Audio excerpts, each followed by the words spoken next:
Hello everyone, this is part 2 of What If Naruto Was Adopted in a Good Home, and I hope you guys enjoy this video and to like, to subscribe, to share, and check out the playlist, to see more comment down below. Now let's start the intro. They call me a god. They call me a god. They call me a god. Join my membership, the perks are great. It's in the description. Be sure to like and subscribe, it gives me more motivation. Enjoy.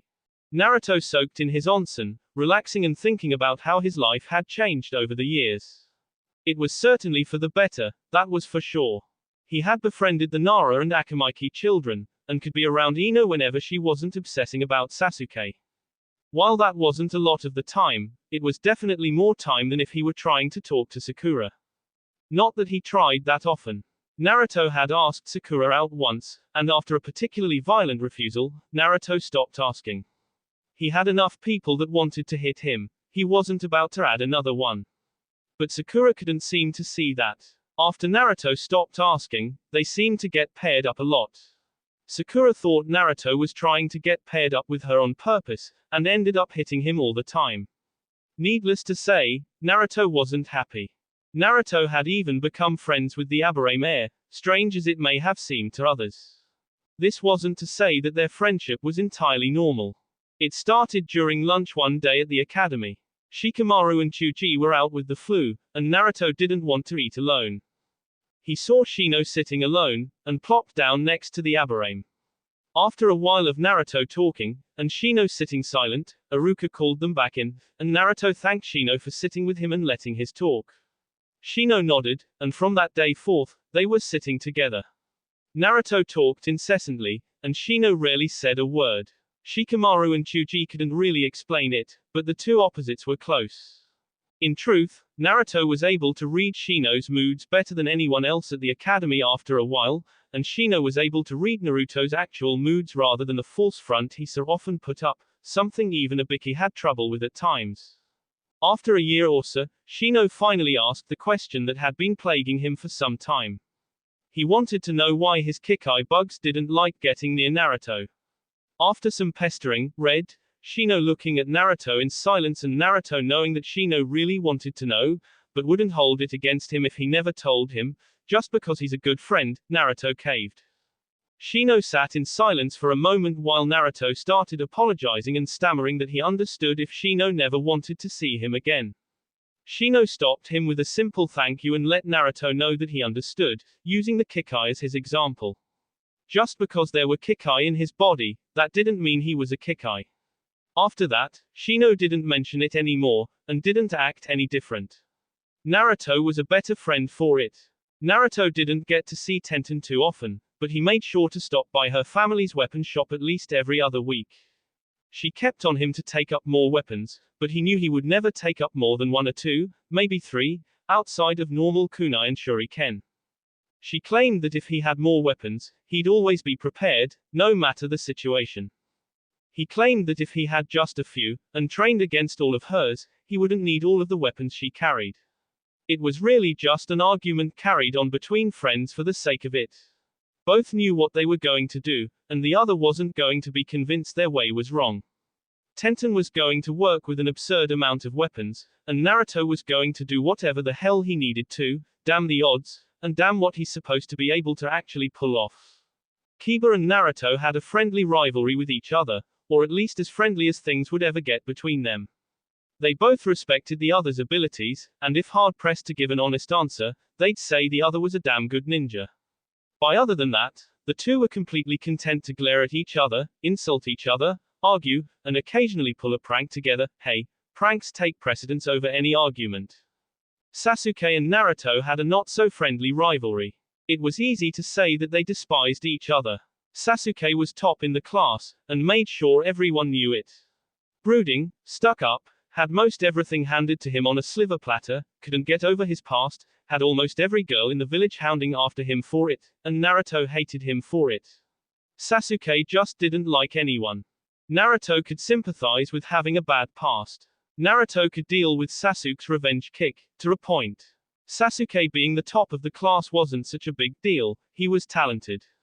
Stuck up, He was an Uchiha, it was expected. Sasuke's fan club was a problem, but personally, Naruto thought a lot of them were scary, and at this point, was wondering if Sasuke was gay. The evidence was there, just look at his hair. The biggest problem was all of it combined, how he couldn't get over his past, or at least come to terms with it, how the teachers made sure the Uchiha got the most help, even though he rarely needed it, and how he disregarded everyone who wanted to help him. It was something Naruto couldn't understand, and so rivals they were.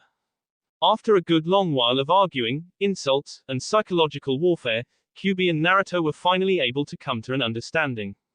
Naruto would do his damnedest not to or get too injured, and Kyuubi would help him by giving him chakra, helping with stamina, and sometimes giving him a little bit of knowledge from the Kyuubi's vast years.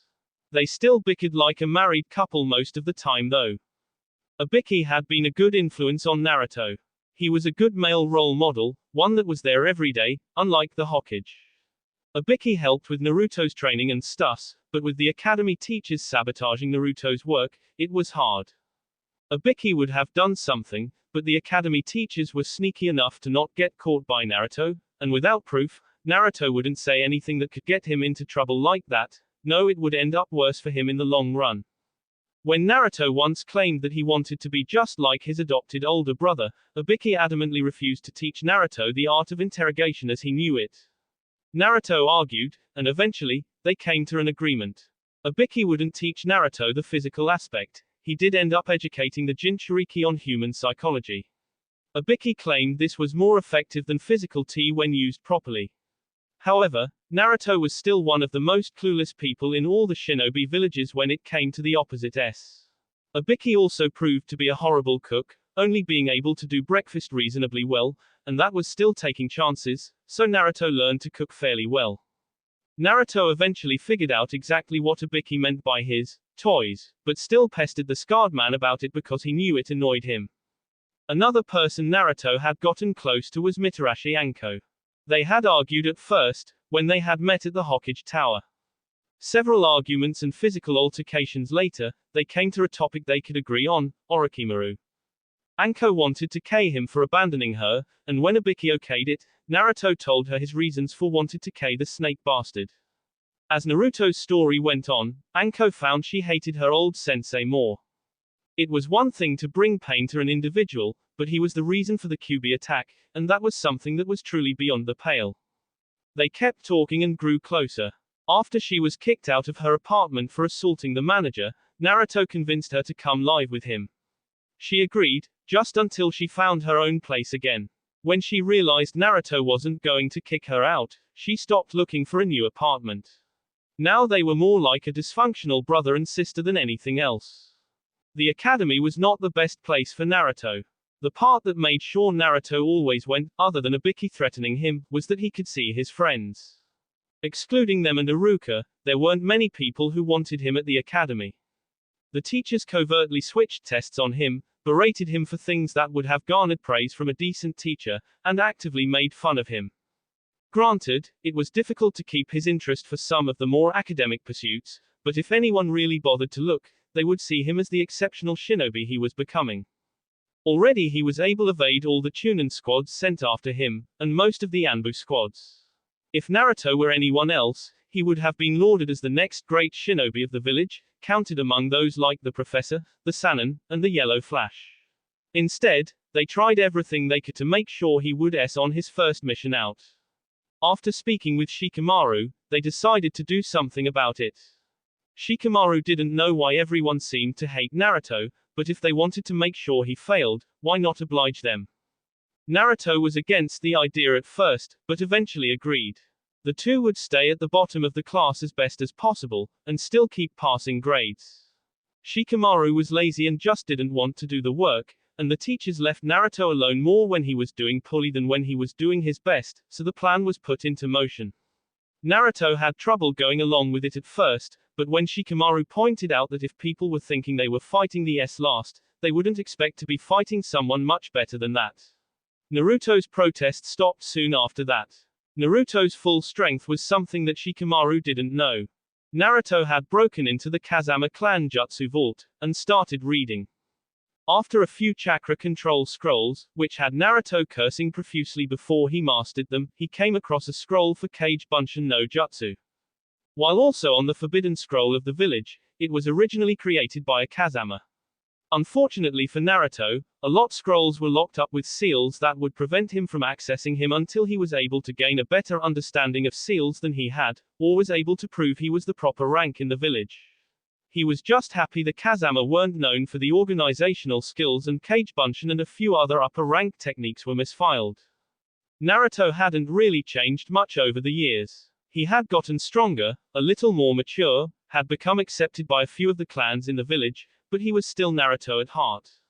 He played pranks as often as possible, ate as much ramen as he could, and with Ibiki's cooking, they spent quite a few meals at Ichiraku's, called the Hokage. Old man was the shortest person in his academy class, and rather sensitive about it too, and proclaimed he would become Hokage. He still wore his orange jumpsuit, no matter how often Ibiki tried to get it away from him, thought he had a weight suit underneath it and a trench coat reminiscent of Ibiki's now. All in all, life had been pretty good to Naruto over the years. Little did he know that his most life-changing moment was yet to come. Naruto snapped his eyes open, sitting in the middle of a training field, just after dusk. He had been meditating to talk to Kyuubi. The Demon Lord had decided that Naruto had earned another lesson, and so Naruto was out in one of the remote training areas where no one would bother him while he was in his mind. But when Naruto opened his eyes, there was someone there. There was a woman with long blue hair and a black cloak with red clouds standing in front of him. Hello Naruto-kun. You need to come with me. My organization needs you. Naruto snorted. Yeah right. I'm not going with you, I don't even know you. Go away, I need to train. The woman with blue hair shook her head. I'm afraid you don't understand. It wasn't a request. You will come with me right now. No, I don't want to. Now leave me alone. The blue-haired nin stood still for a moment before launching herself straight for Naruto. Before the blonde could react, the nin's fingers were glowing and slammed directly over the seal on his stomach. Pain. That's the only word to describe it. Pure, unadulterated pain. Naruto felt as if his skeleton shattered all at once as his skin melted off. It only lasted for a second, but the agony felt like days. Darkness. Brat. Get up and listen to me. Whatever that bastard just did screwed us up. The seal's weakening, and we need to do something to stop it. What are you talking about? If you don't listen to me and do exactly as I say, we're both going to S. And the resulting chakra explosion's going to take out your whole damn village.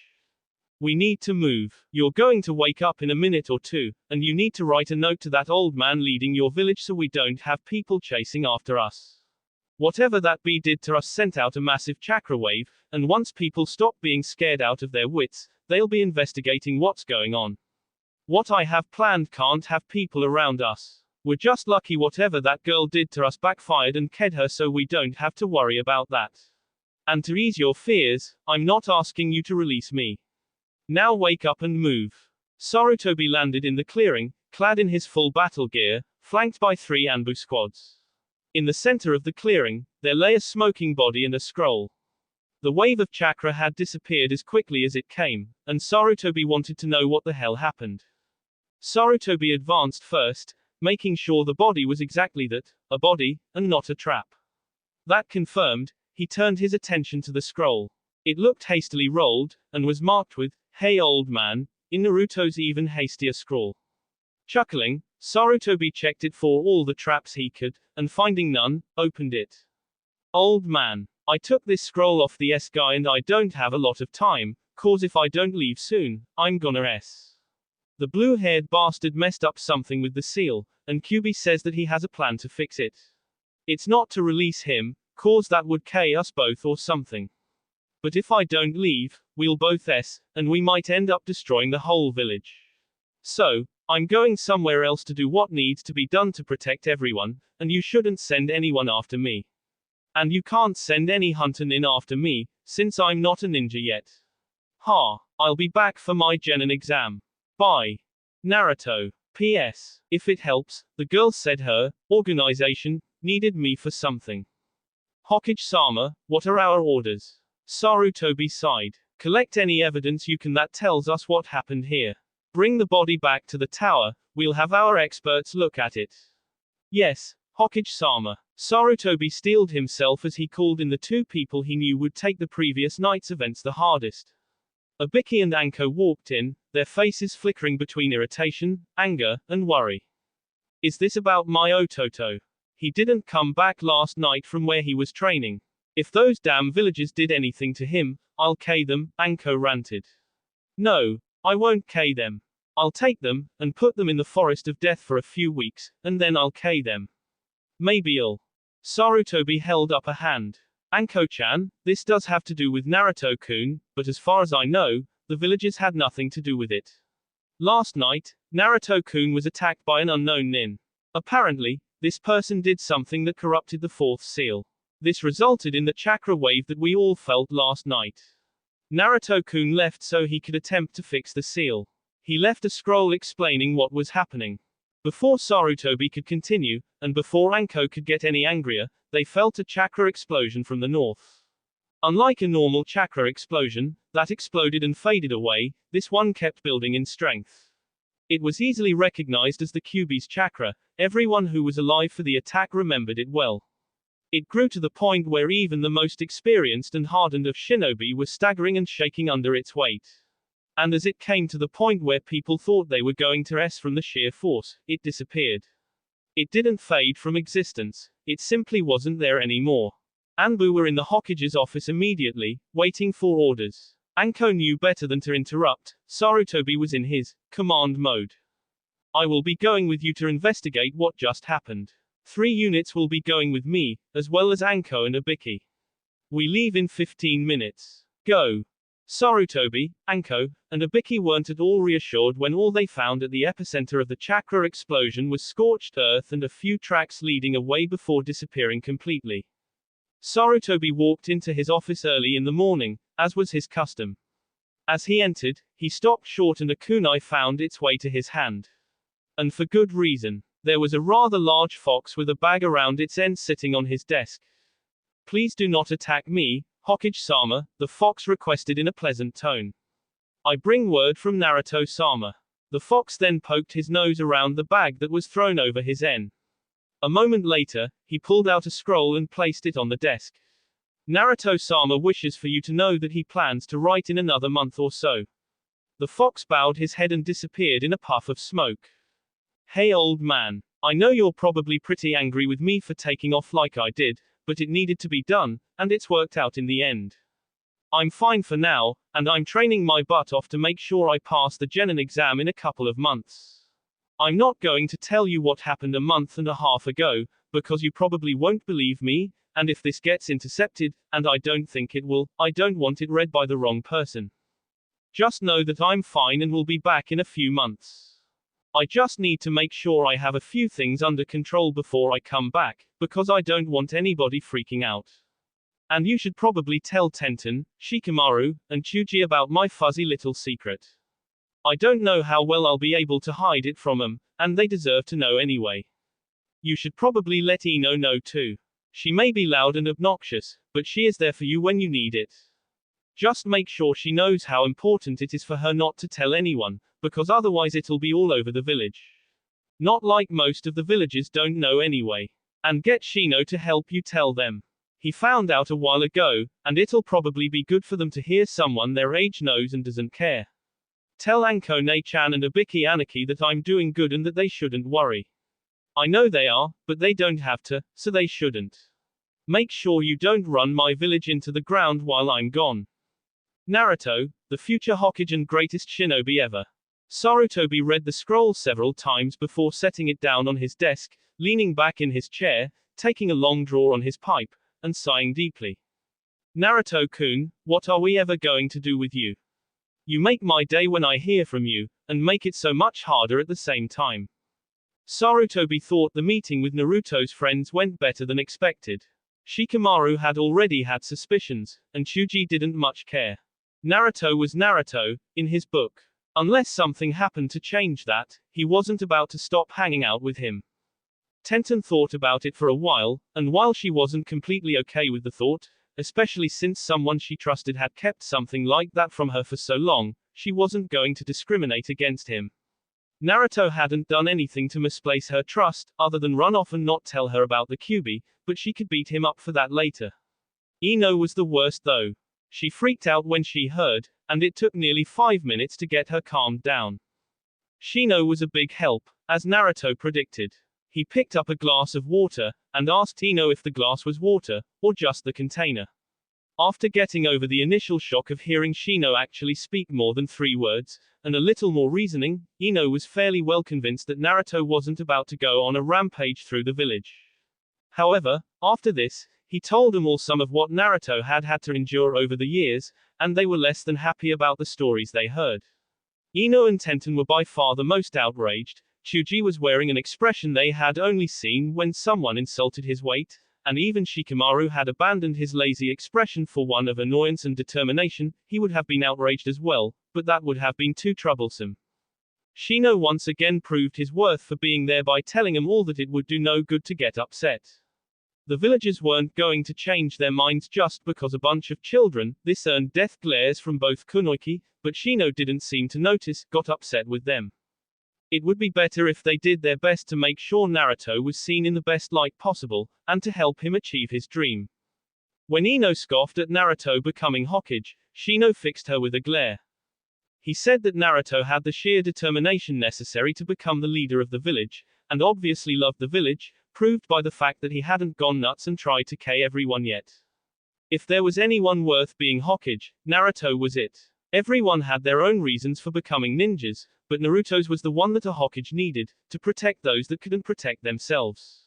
After hearing Shino talk so much, everyone calmed down, vowed to help Naruto, and silently promised slow and lingering deaths to those who spoke ill of Naruto in their presence. Anko and Obiki didn't take the news that Naruto was staying away from the village for several more months too well. Sarutobi felt sorry for the people they were interrogating. Another month and a half later, Sarutobi found himself in a similar situation, kunai in hand, and fox on desk.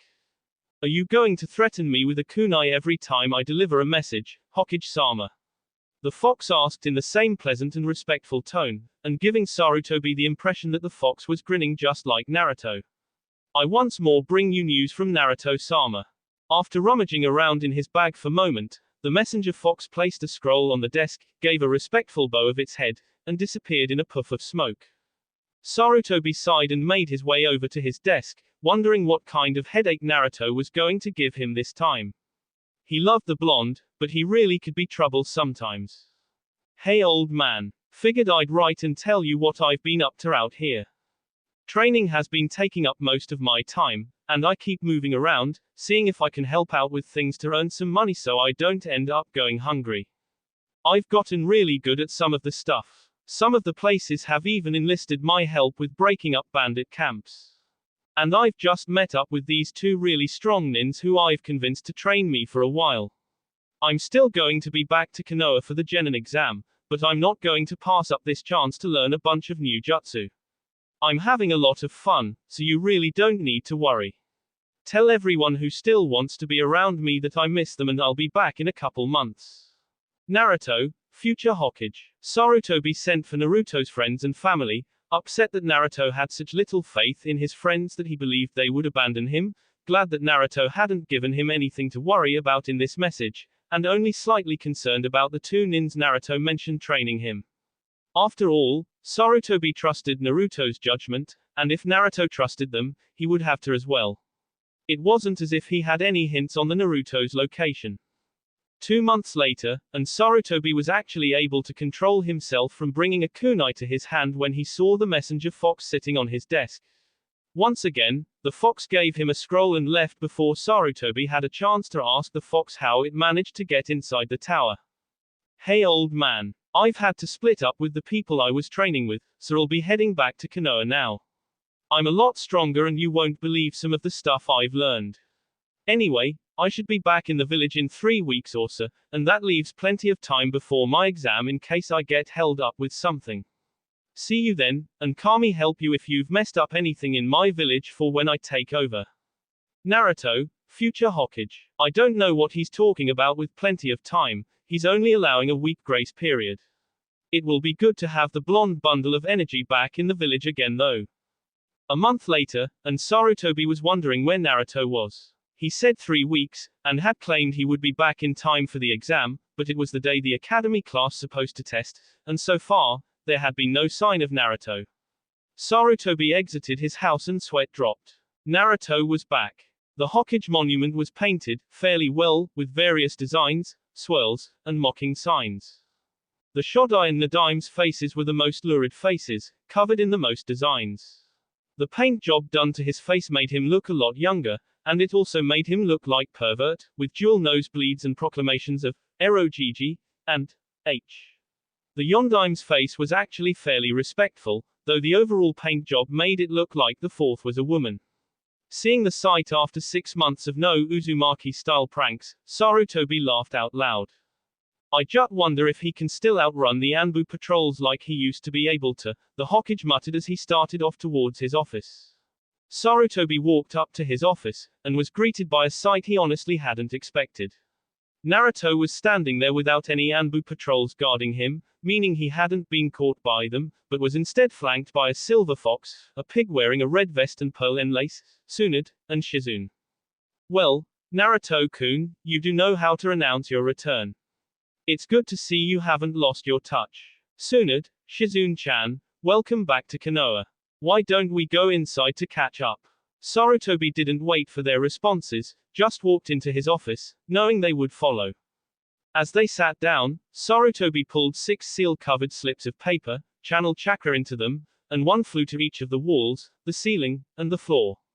Okay, now we can talk about what exactly happened over the past few months without any chance of being overheard. I'm expecting an interesting story, Naruto-kun. After all, no normal circumstance could get my most attractive student to return. Tsunade scowled, but Naruto started talking before the slug Sannin could say anything. Well, it started when that guy in the stupid-looking cloak messed up the seal.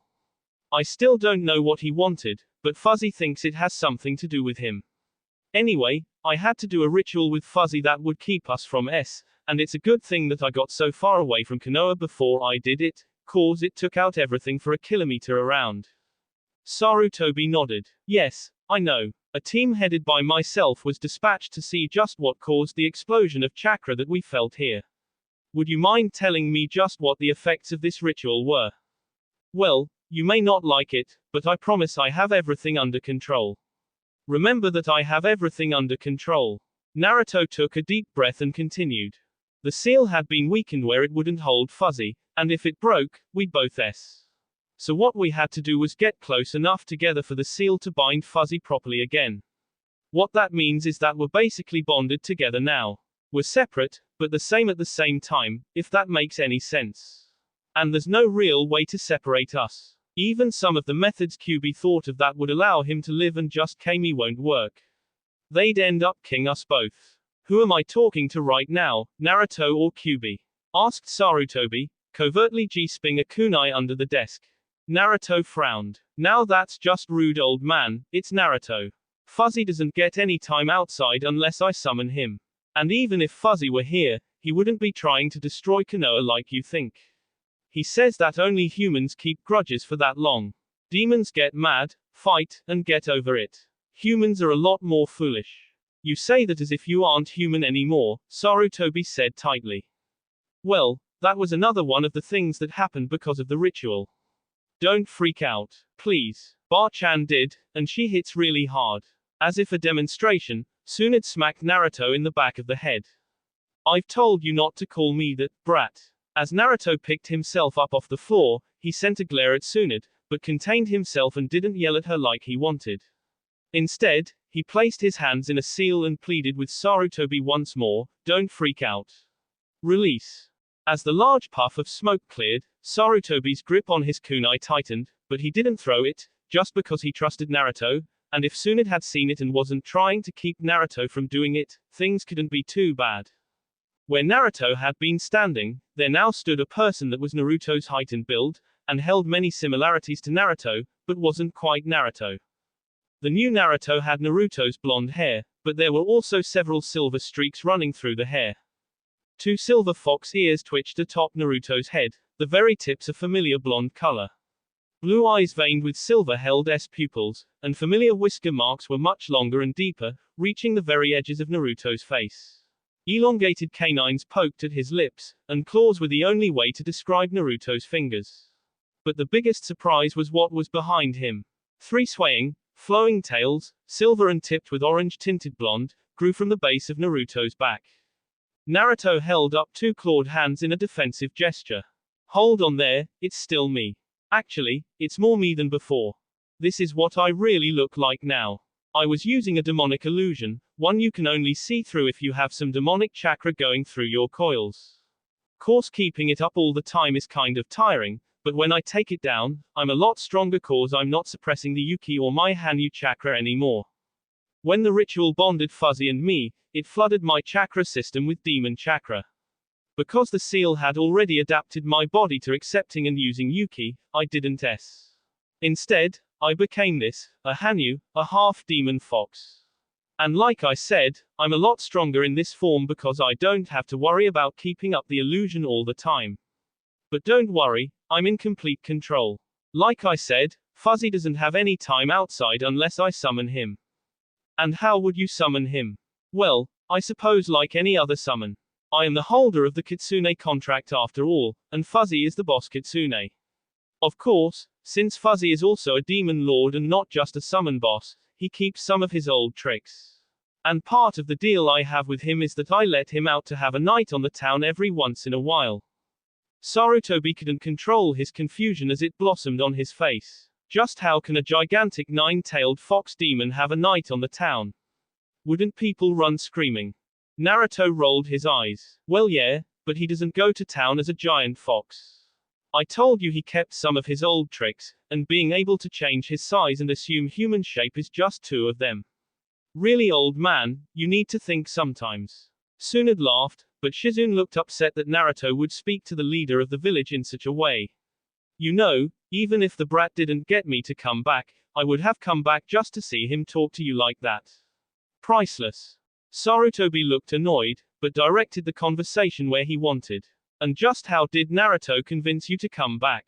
Tsunade's face darkened and a scowl blossomed as she muttered something about lucky brats and tricking people. Naruto just laughed. Okay, I'll tell it, because you'll just make me sound mean if you do, Bar-chan. After picking himself up from the floor again, Naruto continued. Well, you see, I'd been training for a couple months and I was ready to come back here, when Fuzzy suggested we take a detour to one of his old dens that was nearby. It wasn't going to take me too far out of the way, and there was a bunch of stuff in there that was really cool. I'm going to have to go back for some more of it soon. I could only get so much. But anyway, once I was coming back from there, I stopped in this town. I had enough for a hotel, and I was really glad cause I was getting tired of sleeping in the woods every night. But anyway, Gintoku here, Naruto rubbed the silver fox's head fondly, got away from me. He ran me all over town before I finally caught up with him. Flashback. Hey, get out of here you stupid fox. Leave Tonton alone. Naruto stumbled around a corner and saw the situation his companion had gotten himself in. Hey, leave Gintoku alone. Naruto dutifully marched towards his fox friend and snatched him away from the black-haired woman before placing him on the ground and glaring. What did you think you were doing? Huh, it's one thing in the woods, but in town you know you aren't supposed to run off. People aren't near as forgiving as you think. The fox yipped and whined for a minute before Naruto interrupted. I don't care if you were just having a little fun, it's dangerous. I don't want anything to happen to you, and it will if you run off. Especially if we were in Konoha. People there don't like foxes, and if you were to go running around there, there's no telling what would happen. Another moment of yips and whines. I agree the pig smells good, but that doesn't mean you can try to make it dinner.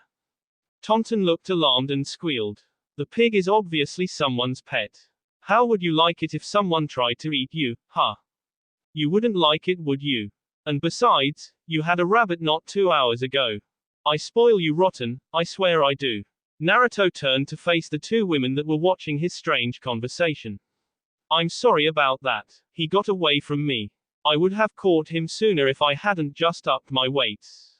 But that doesn't excuse him from trying to get at your pig. He knows better than that. Doesn't he? Naruto added with a glare, and Gintoku placed his head between his paws and looked properly shameful. Present. Anyway, after that, we introduced ourselves, and I asked if Bar-chan could train me. She blew me off. I got mad, and challenged her to a fight. Sarutobi shook his head. Naruto-kun, you really do get yourself into some bad situations, don't you? Naruto looked insulted. Whoever said that it was a bad situation? Bar-chan had already had a bunch to drink, and said she could beat me with one finger. So we made a bet. If I could get her to use more than one finger, she would have to teach me something.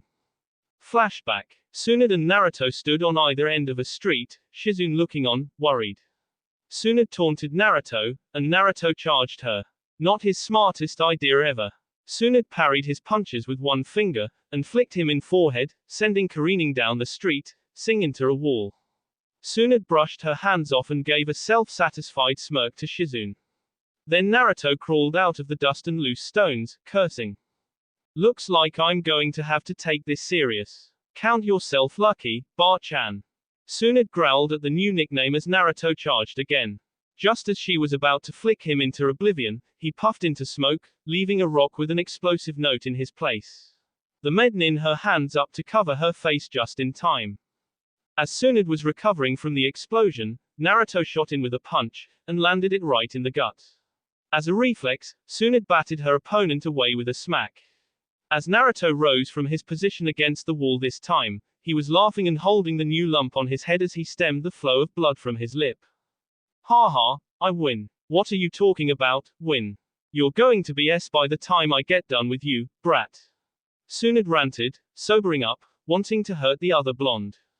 I win, Bar-chan. You said you would only use one finger to beat me, and you just hit me with your whole hand. You would have demolished me if we were really fighting, but you're a Sannin and I'm not even a Genin yet. If you couldn't beat me, there's something wrong. But I just had to get you to use more than one finger, and I did, so now you have to teach me something. As he finished, he started to do a little victory dance, and everyone's sweat dropped. Present. And just what did you teach him, Tsunade? He's got some pretty good chakra control, but he doesn't have the control necessary for medical jutsu, and he never will, what with the violent nature of the Yuki. Not to mention Yuki simply won't convert into medical chakra, even if he did have the control necessary. So instead, I taught him my most famous original taijutsu move. Sarutobi looked horrified. You didn't. You mean you taught him? Tsunade's smirk grew till it threatened to take over her face. Yes, I taught him the 1,000 years of pain. And I was impressed. He used a kunai and explosive tag, last time I saw him practicing it. Hey, don't go giving away all my secrets. I need to beat this guy to take his job someday. Well, that makes some sense, but it still doesn't explain exactly why you came back, Tsunade. Not that I'm complaining, of course. It's always good to see you. Naruto chuckled. Yeah, she doesn't like this part of the story. In order to save face, she made me another bet, and I won that one too. That led to another series of bets, that led to me winning her grandfather's enlace, training until I become a chunin, and her coming back here to rearrange the hospital. Though she kinda wanted to do that herself when I told her about how they treated me. Started grumbling about how medics are supposed to keep personal bias out of things. And just what were these bets? Asked Sarutobi, genuinely curious. Tsunade glared. Don't ask. I'm not going to tell you. And neither will the brat, if he knows what's good for him. But know that I'm going over to the hospital when I'm done here, and if what I see isn't up to my standards, you may be out a few doctors. Sarutobi gulped. He didn't want to get in the way of Tsunade on a rampage. He wasn't that foolhardy. Very well. Naruto-kun, I'd like more information on your travels later on, but for now, I believe you have a genin exam to go take. The blonde nodded, set up his illusion again, collected Gintoku, and ran from the office. Sarutobi made sure the privacy seals were still working before asking his next question. So, what was the real reason you came back? Tsunade sighed. Truthfully, sensei, he gave me my soul back. He helped me get over Dan and Nawaki's deaths, or at least work past it. He's apparently broken the curse on that enlace of mine, and he's gotten me to have a little respect for the Hokage title again. Not much, but more than there was before. And if what I heard about your hospital in Naruto's stories was true, we will be having problems. I don't care what your personal problems are, you don't let it come between you and healing someone, especially someone as innocent as him. Tsunade sighed. I was planning on leaving, even on the way back here. But we were ambushed by a bunch of bandits. Nothing we couldn't handle, but there were a lot of them all the same. We had taken down almost all of them, and Naruto saw one of the ones we thought was down sneaking up on Shizune. Naruto shot across the fight and stuck a kunai right in the guy's tea. I think it was the first time he really had to K someone. He mentioned the woman who messed up his seal to me, but that was an accident, and he didn't really see it happen. Add to the fact that he had bigger problems at the moment, I don't think it ever really connected. But this guy, he was right there, and he cared to protect someone, but he still stuck a kunai in the man's carotid artery. You can't get much more personal than that. The rest of the bandits went down easy, but Naruto just stood there, shocked still, slowly being covered in the bandits' blood. But I pushed past that, Tsunade explained, seeing her sensei about to ask a question, and comforted the little brat. It was then I knew I couldn't abandon him to these damn villages. Sarutobi nodded understandingly. Naruto does have that effect on people. He cracked both Ibiki-kun and Anko-chan. They're all practically family now. Well, he better have an extra room in that house of his he was bragging about. I remember it from when Arashi had us over, and I'm not abandoning him. Shizune just smiled warmly, glad that her mentor was home once more. Naruto tore through the village, pushing chakra into his legs, appearing to be nothing more than a blur except to Junin and other exceptional shinobi. Even so, he was barely in his seat before the bell rang. But as no one seemed to notice him yet, he cloaked his presence further, and waited as Iruka called roll. After roll was finished, and Naruto's name wasn't called, he yelled out, "Hey Iruka-sensei, what about me?" Every set of eyes swiveled to his seat in the back of the classroom, confusion, irritation, happiness, and relief flashing over their faces. Naruto, where have you been? What are you doing here? Are you responsible for what happened to the Hokage monument this morning? Iruka demanded of his favorite student. Well, I have been on a training trip for the past 6 months, and I'm here to take my genin exam. Hokage's orders. And as for the monument, I'm shocked that you would think so little of me, shocked I tell you, Naruto said with a foxy grin, and a look in his eyes that screamed, so innocent I'm guilty. And shouldn't you be passing out the test right now? I mean, we don't have all day to spend here. I haven't had Ichirakus in 6 months, I'm in withdrawal. Iruka looked confused for a moment, but then sent a face to Naruto that stated, "We're going to talk later," and began passing out the tests. As Iruka was the one passing out the test, and no one else knew Naruto was going to be back for the exam, Naruto got a fair test, one that he took with ease, answering every question correctly and with his own distinct flair, mostly sarcastic remarks and comments that Iruka would have yelled at him for if he had said them out loud. After the written exam, Mizuki took them outside for the taijutsu portion of the exam. Most used the academy taijutsu, the ones from clans using their family's style, earning them points in their own way, but seeing as Naruto wasn't on the list as normal, he went last.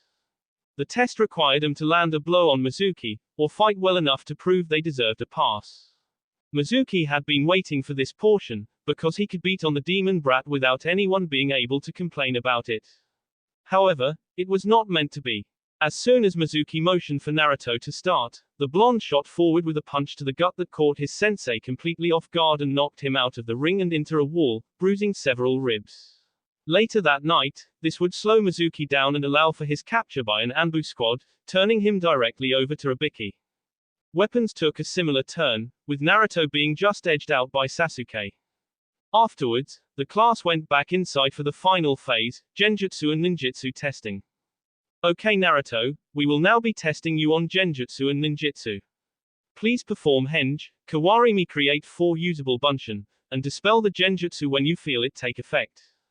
Performing Kawarimi to perfection, for a genin, the examiners marked it down as a pass, even if it was against their will. As he performed Henge, and became a perfect copy of Iruka, he felt the world disappear into blackness. Naruto tensed for only a moment before forming the correct seal and breaking the Genjutsu. Good job Naruto, congratulated Iruka, now if you'll make 4 workable Bunshin, we can be on our way. Forming a familiar cross-shaped seal, Naruto intoned, Kage Bunshin no Jutsu. 4 Naruto clones puffed into existence, and the tester's collective jaws dropped. As one of the more bigoted Chunin was about to protest, Naruto smiled sadistically, a smile he had learned from Anko. You know, you just said it had to be workable Bunshin. You never said I couldn't use a more advanced form. But if you want, I can do Mizu Bunshin. As he spoke, he formed the needed hand seals and the pitchers of water drained and 4 more Naruto clones sprang into existence. So, do I pass?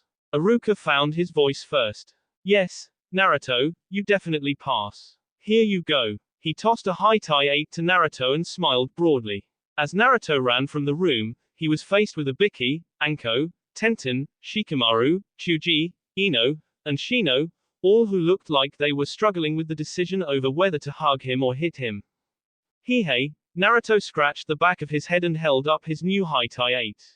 I passed. The next thing Naruto knew, he was being alternately strangled, hugged, and bombarded by questions by Anko, Tenten, and Ino. Ibiki chuckled, silently telling Naruto he was getting what he deserved. Shikamaru was muttering something about troublesome blondes. Chuji smiled as he munched happily on a bag of chips, content that his friend was back, and Shino nodded imperceptibly and smiled, happy to see his friend again, though only Naruto or another Aberrane would have caught it. I know you probably want to know a bunch of stuff, but I don't want to talk about it here. We should probably go to the Hokage's office. Besides, he didn't get to hear everything yet, and he wants to, so I need to talk to him anyway. Once the group finally made it to the Hokage's office, held up by the girls seeing Gintoku and taking the required time to pet and COO over the fox, and Naruto trying to escape to go to Ichiraku's, Sarutobi set up the privacy seals once more. Naruto started out with how he had gotten Tsunade to come back, as they had seen her leaving for the hospital. As they were entering the office, Tenten was practically frothing at the mouth to see her idol and hear how Naruto had brought her back. Though she wasn't happy to hear Naruto's nickname for her, or the fact that Naruto was betting with the Sannin. Soon came the time for Naruto to release his illusion, and he actively took away everyone's weapons this time. Tenten pouted a little, but Naruto wasn't about to take any chances. Everyone's reactions were different though. Another thing for the villagers to hate him for, Anko. Well, I suppose it could be worse. And I always have said that he's an interesting guy, Ibiki. How troublesome, Shikamaru. At least he's really good at hiding it. But if anyone tries to mess with him, they go through me, Chuji. Those claws look like they would hurt. Maybe he wouldn't even need a weapon now. And now he's looking good. Wait a second. This is Naruto. Known him forever, not someone to think is cute, even if he is. Stop it, Tenten. Ooh. Naruto got hot. Wait, I love Sasuke. Damn it Naruto, stop distracting me, Ino. I really wish he wouldn't make such a big deal out of it every time he shows people. Really, it's not that big a deal. And I'm getting hungry, Gintoku. Exactly what does your Hanyu form entail? Shino asked, the only one not shocked speechless. Well, like I said, I'm half demon, so I smell like a half demon. It might get a bunch of animals to leave me alone, but it also attracts demons that might want to kill me. That's not good. But then again, Konoha is in Fuzzy's territory anyway, so I doubt any demons are going to come after me here. Since it's really a result of me and Fuzzy being merged closer, we talk directly without having to meditate or be unconscious. And before you ask, Fuzzy doesn't like being called Fuzzy. He only puts up with it because the other option was furry, and he said that had some connotations that he didn't want any part of. Anyway, I've got better senses, I'm a lot faster and stronger, and I'm the holder of the Kitsune contract, which is cool because I'm the first one ever to hold that contract. Gintoku yipped and Naruto looked down at him strangely. Oh yeah? I can also talk to foxes like the Inuzuka can talk with dogs, but I don't think I'm going to be using Gintoku in battle like they do. Maybe when he gets a little older. I don't want anything happening to him. Where did you meet Gintoku? Ibiki asked. Well, after the ritual, I was kind of just running on instincts for a month or so before I got my mind back in control. I don't really remember much of anything from then. When I woke up, I was living with a family of foxes way up north. When it came time for me to move on, Gintoku came with me. He's been with me ever since. Anything else you want to tell us? Sarutobi asked, amused. Naruto screwed up his face in thought. I've figured out a better way for me to do my weight training, but that's all I think of right now. Maybe something later. Abiki and Anko looked interested at a new training method their little brother devised. And just how is that, Ototo? Naruto pulled off his shirt, revealing a well-toned body, and Tenten and Ino whimpered slightly. In the center of his chest, there was black seal that was familiar only to Sarutobi. It's a modified gravity seal. Most of the time, gravity seals are used by people that travel a lot and have a lot of stuff to carry, but don't want to deal with all that weight, so they use one of these to take away some of the weight. Since this one is modified, instead of lessening the gravity, it makes it stronger. And the best thing is that it doesn't have the problems normal weight training does. All I have to do is channel the right amount of chakra through it and it releases, so I don't need that pause in battle to take off the weights, and it never trains one part more than another, because it affects my whole body equally instead of weights that can get off balance. And since I don't need to worry about getting any more weights, I can save money. I think that's it anyway. Sarutobi nodded, vaguely wondering where the blonde had found out about gravity seals. The concept had been tried before, but there was no one who could put up with the constant pressure without it. It either crushed them because they tried to move too fast, or their muscles and bones were rendered unusable because of the seals. Well, Naruto, I may have more questions later on, but I can see you're itching to get out of here, and I have a great deal of paperwork to finish. So, unless you have anything else to say, you're free to go. Naruto nodded, put up his illusion once more, and sprinted from the room, Gintoku on his heels, and everyone chasing after him once they realized he had left. That will be all for this video. Be sure to like, subscribe, share, and comment down below for more videos. Goodbye.